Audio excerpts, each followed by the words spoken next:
Get ready for the dictation. 10 seconds, 5 seconds, start. Mr. Speaker, I must at the outset thank you for giving me this opportunity to take part in the general discussion on the budget for the year. I wish to congratulate the Honorable Finance Minister on his presenting such a good budget which aims at improving the conditions of the weaker sections of society.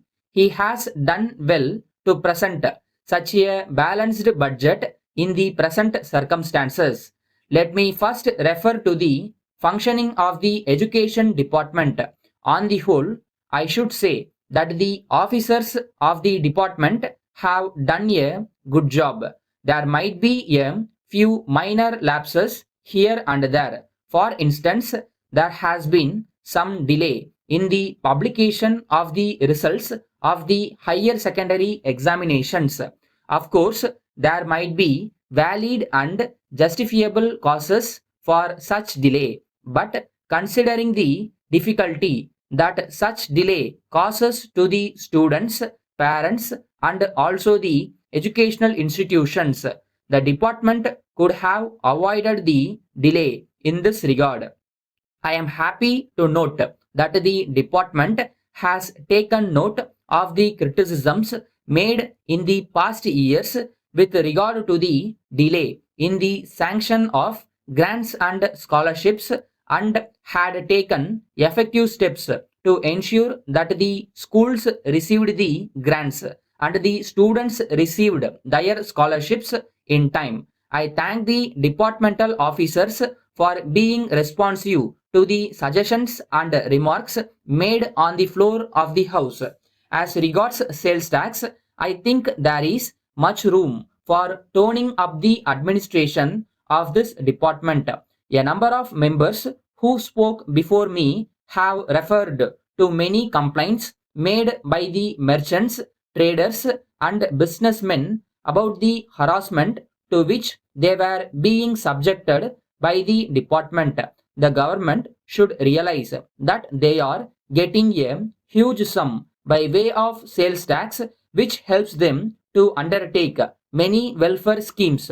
The government should issue suitable instructions to the executive staff to be kind and considerate to the assessees. Whenever the assessees committed some errors out of ignorance of law, the officers should politely point out those errors to them and educate them as to how they should help the government by paying the taxes due by them. There should be perfect understanding and cordiality between the assessees and the department. Once these are established, I am sure there would be no room for many of the complaints that are now being made against the officials. The task of collection of tax is a difficult and delicate one, and it should be dealt with carefully. As far as the forest department is concerned, I would like to congratulate the Honorable Minister in charge on the keen personal interest taken by him to prevent the indiscriminate cutting of trees in the forests. We know very well how forests are essential for the prosperity of any country. We notice a tendency on the part of some people to destroy forests for various personal uses without realizing the great harm they are doing. Of course, there are laws to prevent such indiscriminate cutting of trees, but as in many other fields, mere laws would not be adequate to tackle this problem. The cooperation of the people is also essential. The people should voluntarily come forward to cooperate with the officials and stop cutting of trees. The officials, on their part, should always be very strict in dealing with the offenders in this respect. As regards the cooperation department, the fine objective of the cooperative movement is not being achieved in many cases. Rules and regulations are violated very often. Also, we see misuse of funds.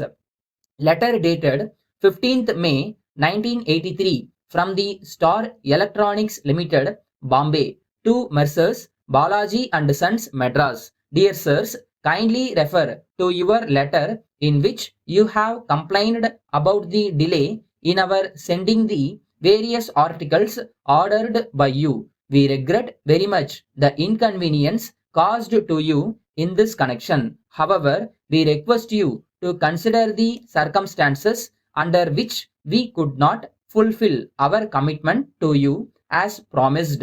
A section of the labor staged a stay in strike about 2 weeks ago. Though the other sections were willing to work, it was not possible to keep the factory open for security reasons.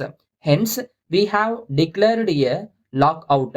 The demands of the workers are not reasonable and are against the terms of the agreement entered into between their representatives and the management. So, we are not in a position to meet their demands. We have explained this position to the labor officers and they are trying to bring about a settlement after holding talks with the representatives of the workers. We hope that their efforts would be successful and the workers would accept their advice and call off their strike. In any case, we hope to settle this matter shortly. Thereafter, we propose to execute all pending orders promptly. We assure you that we would give priority to your orders and send you the articles within 2 weeks. Thanking you, yours faithfully,